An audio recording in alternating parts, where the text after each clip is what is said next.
क्या आप diabetes, cholesterol और गैस तथा एसिडिटी की दवा खाते हैं?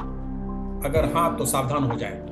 बहुत सारे लोगों की शिकायतें रहती है कि दवा खाने के बावजूद डायबिटीज कंट्रोल में नहीं रहता, कोलेस्ट्रॉल कम नहीं होता और गैस तथा एसिडिटी की समस्या से मुक्ति नहीं मिलती। मतलब दवा काम ही नहीं करती, वो भी तब जब वे डॉक्टरों की सलाह के मुताबिक खान पान और लाइफ स्टाइल मॉडिफिकेशंस करते हैं। कई बार तो वे डॉक्टरों की काबिलियत पर ही शक करने लगते हैं और उनसे दवा बदलने का आग्रह करते हैं। कई बार तो डॉक्टर भी हैरान हो जाते हैं कि आखिर इतनी अच्छी दवा का असर क्यों नहीं हो रहा। और फिर शुरू होता है अलग अलग टेस्ट का सिलसिला, जो मरीजों की जेब पर भारी पड़ता है, पर फायदा कुछ नहीं होता। अब एक सनसनीखेज खुलासा हुआ है कि अगर दवा से आपको फायदा नहीं हो रहा है तो इसके लिए डॉक्टर नहीं, खुद दवा जिम्मेदार है। और यह खुलासा सरकार ने ही किया है।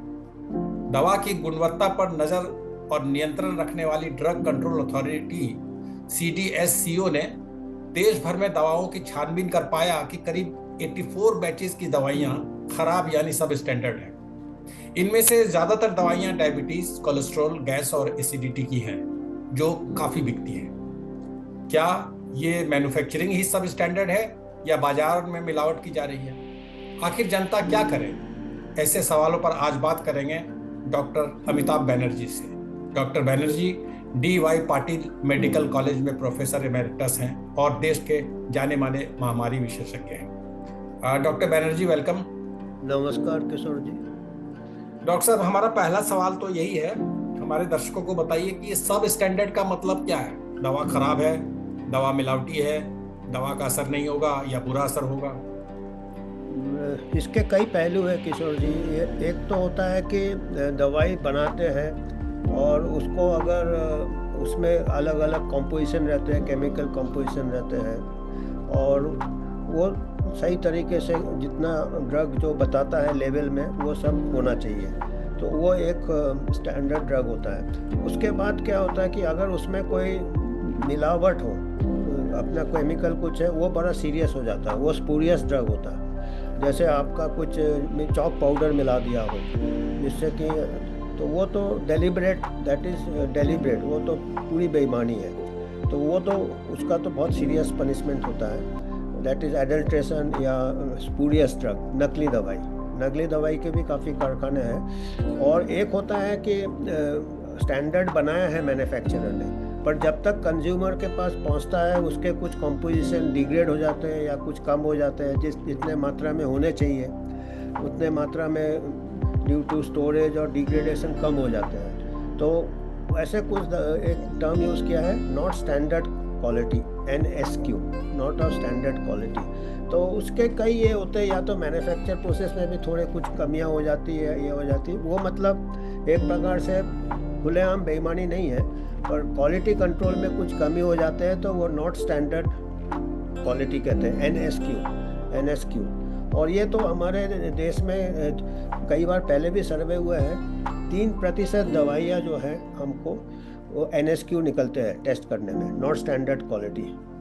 और जो गवर्नमेंट सप्लाई है उसमें 10% दवाई भी नॉट स्टैंडर्ड क्वालिटी पाई गए हैं। मतलब जितना मात्रा होना चाहिए उसका सेल्फ लाइफ हो या उसका स्टोरेज हो या उसका पैकेजिंग हो, कुछ कमियां हो, तो ये काफ़ी लंबा चेन होता है। तो किसी में भी अगर कुछ कमियां आ जाए तो नॉट स्टैंडर्ड क्वालिटी। और पर्टिकुलरली ये प्रॉब्लम होता है क्योंकि हमारे यहाँ बहुत सारे मैन्युफैक्चरर्स हैं, बहुत फास्ट ग्रोइंग इंडस्ट्री है, फार्मा इंडस्ट्री है, और कई तो स्मॉल स्केल मैन्युफैक्चरर्स के पास क्वालिटी कंट्रोल के साधन भी नहीं रहते, खुद के लैब नहीं रहते जिसमें क्वालिटी कंट्रोल करें। फिर जो इंस्पेक्टिंग बॉडीज़ है, ड्रग कंट्रोलर है, उनके इंस्पेक्टर्स भी ओवरवर्क रहते हैं। तो ये कुछ कारण है जो कई बार अनजाने से नॉट स्टैंडर्ड क्वालिटी मार्केट में आ जाते हैं ड्रग्स। सर, इसमें SOP क्या है? क्या ये जो नॉन स्टैंडर्ड दवा जो पाई गई है उसको कैसे सरकार या कंपनियां बाजार से विड्रॉ करती है? हाँ, विड्रॉ तो करना चाहिए, क्योंकि जैसे आपने कहा कि अभी जो कुछ सैंपल्स लिए हैं 86 या कुछ, उसमें कुछ एंटी डायबिटिक्स दवाइयाँ हैं। ऐसी कुछ बीमारियाँ हैं जैसे डायबिटीज़ है, डायबिटीज़ का कंट्रोल बहुत ही ज़रूरी है। और आप जैसे कहा है कि डॉक्टर भी परेशान, मरीज़ भी परेशान, और इससे कई बार जानलेवा भी हो सकता है देखा जाए तो, क्योंकि डायबिटीज़ के कॉम्प्लिकेशन भी हो सकते हैं। ऐसे कोई एंटीबायोटिक्स हो जिसमें इन्फेक्शन नहीं कंट्रोल हो, तो ये अनजाने से जानलेवा भी हो सकते हैं। तो ये एक सीरियस एडवर्स इवेंट्स हो सकते हैं मरीजों में, तो इसको तो विड्रॉ करना चाहिए। पर ऐसा है कि अभी कई कुछ सैंपल्स NSQ होंगे, कुछ बैच नंबर, ये नंबर फिर विड्रॉ करना चाहिए। ऐसे विड्रॉ करती है ये सैंपल्स को, फिर सर्कुलर जाता है जितने फार्मासिस्ट के पास, केमिस्ट के पास, डॉक्टर्स के, हॉस्पिटल्स के बाद। तो ऐसे नॉट स्टैंडर्ड क्वालिटी वाले ड्रग्स विड्रॉ होते हैं जब पाए जाते हैं। तो सर, ये तो ड्रग कंट्रोलर अथॉरिटी ने पकड़ा और जांच किया तो पाया, वरना ये बाजार में बिकती रहती। हमारे जैसे लोग क्या करें? जो आम आदमी है, जो आम पेशेंट है, दवा खरीदने जाते हैं, वो कैसे? वो तो चेक नहीं कर सकते ना, वो तो दवा खरीदते हैं और खाते हैं। वो क्या करें बेचारे? बहुत यह समस्या है किशोर जी, पर्टिकुलरली गरीब मरीजों के लिए। और सरकार भी अभी कोशिश कर रही है कि जेनरिक दवाई को प्रमोट करें। और अक्सर NSQ, not standard quality, generic दवाइयों में ही ज़्यादा पाए जाते हैं। जो ब्रांडेड दवाइयाँ होते हैं, क्योंकि उनके क्वालिटी कंट्रोल ज़्यादा रहते हैं, उनके पास साधन रहते हैं, तो उनमें ये कम NSQ का कम होते हैं। पर जेनरिक दवाइयाँ भी कई टाइप के जेनरिक होते हैं, ब्रांडेड जेनरिक होते हैं, फिर जेनरिक होते हैं। तो हमारे इसमें इसके थोड़े क्वालिटी कंट्रोल हमारा थोड़ा चैलेंज है। तो अगर सरकार चाहता है अगर जेनरिक दवाइयाँ सस्ते में दे, क्योंकि पैसे की बात भी आती है जब मरीज गरीब होता है, तो तब उसको इसके जो इंस्पेक्शंस है जेनरिक दवाइयाँ के, इसके कुछ ज़्यादा रिसोर्सेज इसमें देने चाहिए। फूड ड्रग इंस्पेक्टर्स ट्रेनिंग देने चाहिए, बढ़ाने चाहिए, और इसमें थोड़ा ज़्यादा अच्छे से ध्यान दें। नहीं तो ये तो मुश्किल है, क्योंकि ये कई बार देखिए बड़े बड़े हादसे हो जाते हैं। अभी जैसे हमारे 3-4 साल या 2 साल पहले शायद गाम्बिया में, उज़्बेकिस्तान में कफ सिरप में सीरियस कंटेमिनेशन हो गया था डाईइथाइल ग्लाइकोल का, जानें भी चली जाती है। और कुछ तो ऐसे हैं कि हमारे कानून भी थोड़े कमज़ोर है, कुछ हमारा डिटेरेंस नहीं है मैन्युफैक्चरर को ना। अभी नॉट स्टैंडर्ड क्वालिटी, जैसे मैंने कहा कि कई बार जानलेवा भी हो सकता है, क्योंकि मरीज़ का अगर बीमारी हो, जो सीरियस बीमारी हो, सीरियस डायबिटीज़ हो या इन्फेक्शन हो, उसमें अगर नॉट स्टैंडर्ड क्वालिटी अगर देंगे हम, नकली नहीं है दवाई, पर वो दवाई का जितना स्टैंडर्ड होना चाहिए उतना नहीं है, तो मरीज़ का जान भी जा सकती है। तो पहले अभी जो सरकार ने पिछले साल या 2 साल पहले उन्होंने कुछ कानून में कुछ चेंज किया है, जो ड्रग्स एंड कॉस्मेटिक्स एक्ट 1940 का है, उसका सेक्शन 27D, उसमें उन्होंने किया है कि क्योंकि पहले क्या था कि नॉट स्टैंडर्ड क्वालिटी अगर ड्रग पाए जाते थे तो मैन्युफैक्चरर को इम्प्रिजनमेंट भी हो सकता था। पर अभी उन्होंने उसको मॉडिफाई किया, अमेंडमेंट लाया है उस कानून में कि उनको कंपाउंड कर सकते हैं, यानी आप फाइन दे के निकल सकते हो। ये तो मेरे इससे ये ठीक नहीं है हमारे जैसे देश में, जहाँ पे कि कानून ऐसे ही बहुत इम्प्लीमेंटेशन बहुत कमज़ोर रहा है हमेशा। अभी आपको अगर मालूम हो 1986 में हमारे यहाँ डाईइथाइल ग्लाइकोल तो कई बार पॉइजनिंग हो चुके हैं, डेथ्स हो चुके हैं। तो सबसे लैंडमार्क क्या था, 1986 में JJ hospital, Bombay JJ hospital में 14 पेशेंट का डेथ हो गया था नॉट स्टैंडर्ड क्वालिटी, या इसमें तो मिलावट ही था डाईइथाइल ग्लाइकोल से। तो उसमें लेंटिन कमीशन सरकार ने बिठाया था, Bakhtawar Lentin, retired justice Lentin commission. तो 1990 में उन्होंने कई लोगों को दोषी पाया गया था, उसमें हेल्थ मिनिस्टर को भी दोषी पाया गया था, ड्रग कंट्रोलर जो थे स्टेट के ड्रग कमिश्नर उनको भी दोषी पाया गया था, कई अस्पताल के जो कर्मचारी थे, डॉक्टर थे, उनको भी दोषी पाया गया था। तो वो 1990 में वो उन्होंने अपना रिपोर्ट पेश किया था और कहा था कि काफ़ी इसमें करप्शन है, पॉलिटिकल इंटरफेरेंस है, एरर ऑफ जजमेंट है, ह्यूमन ग्रीड है। उन्होंने काफ़ी स्ट्रॉन्ग रिपोर्ट लिखा था और उसके केस चल रहे हैं। आपको शायद ताजुब होगा, 1990 से केस चल रहा है, अभी 2024 हो गया, 34 ईयर्स हो गया, अभी भी बॉम्बे हाई कोर्ट में उसका केस का हियरिंग ही चल रहा है, अभी तक उसका निर्णय नहीं हुआ। तो अगर जहाँ पे जाने चली जाती है वहाँ पे अगर डिसीजन नहीं लिया जाता है तो आप समझ सकते हैं कि हमारा जो ऐसे एक डिटरेंट होना चाहिए।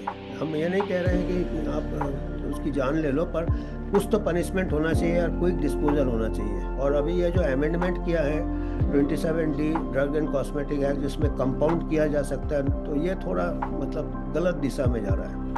डॉक्टर साहब, आपने अभी कहा कि कई बार ऐसा होता है कि मैन्युफैक्चरिंग के बाद जब दवाइयाँ मार्केट में आती हैं और कुछ समय हो जाता है तो उसके स्टैंडर्ड में वैसे ही कमी हो जाती है। एक तरह से आप बेनिफिट ऑफ डाउट दे रहे हैं मैन्युफैक्चरर को।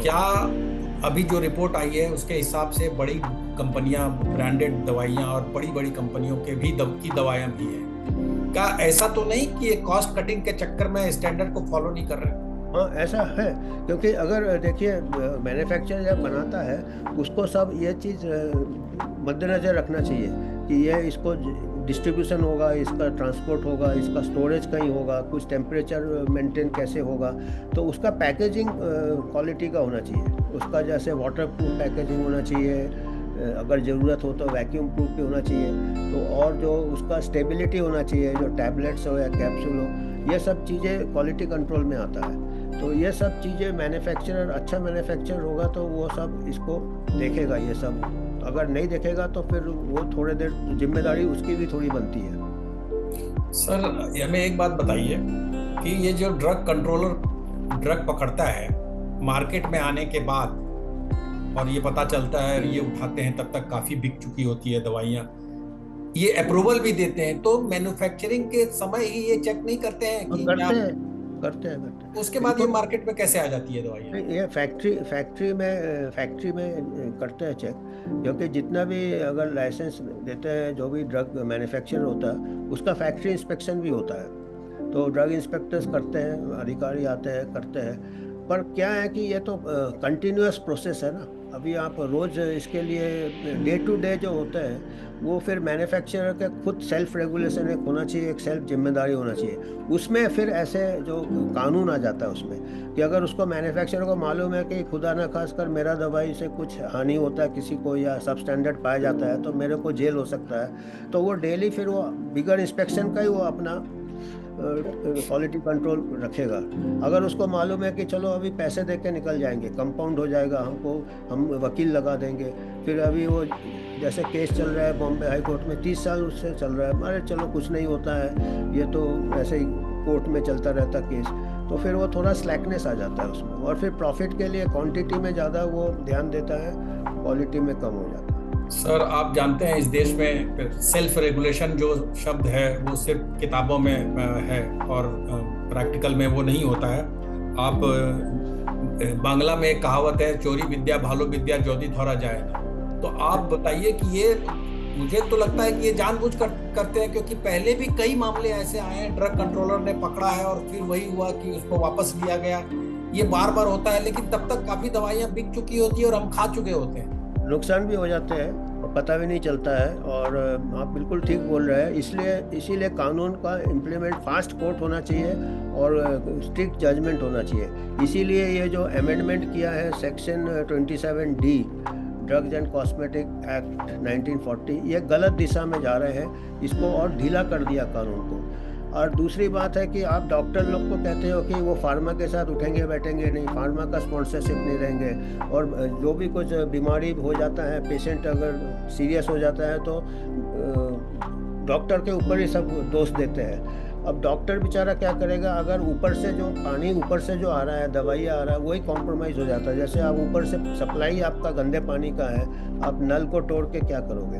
तो आपका जो है कि आप जो हमारे को जो कानून बनाए जाते हैं, डॉक्टर्स के ऊपर बहुत स्ट्रिक्ट कानून बनाए गए कि कोई फार्मा से स्पॉन्सरशिप नहीं लेगा, कोई ठीक है नहीं लेना चाहिए।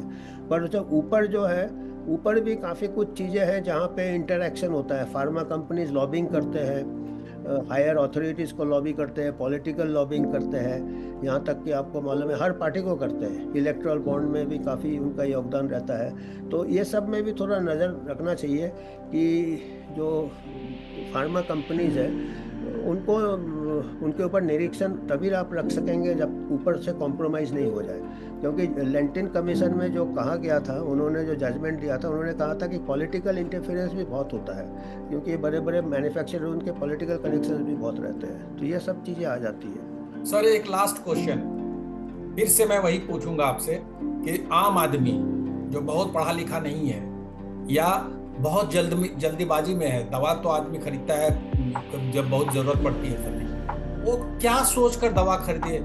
क्या किसी रेप्यूटेड दुकान से खरीदे, किसी चेन से खरीदे, क्या खरीदे? या वो आजकल तो ज्यादातर लोग देखते हैं कि 20% छूट है तो 15% छूट है, वो देख के खरीदते हैं। क्या देख के दवा खरीदे? मैं तो यही उनको ये दूंगा, उपदेश दूंगा कि अगर मरीज सीरियस है, जिसका अगर डायबिटीज़ है, जो सीरियस बीमारी है, उसको फिर अच्छे दवाएं, जो केमिस्ट आपने ठीक कहा है कि जो अच्छे केमिस्ट होते हैं खुद ही बोलते हैं कौन सा ब्रांड ठीक है, और जो डॉक्टर होते हैं एक्सपीरियंस, उनको भी थोड़ा ट्रायल एंड एरर से मालूम रहता है कि ये दवाई काम करता है, यही ब्रांड का दूसरा दवाई काम नहीं करता, उनको थोड़ा एक तजुर्बा हो जाता है। तो अगर कोई सीरियस बीमारी में वो सस्ती दवाई की तरफ ना जाए,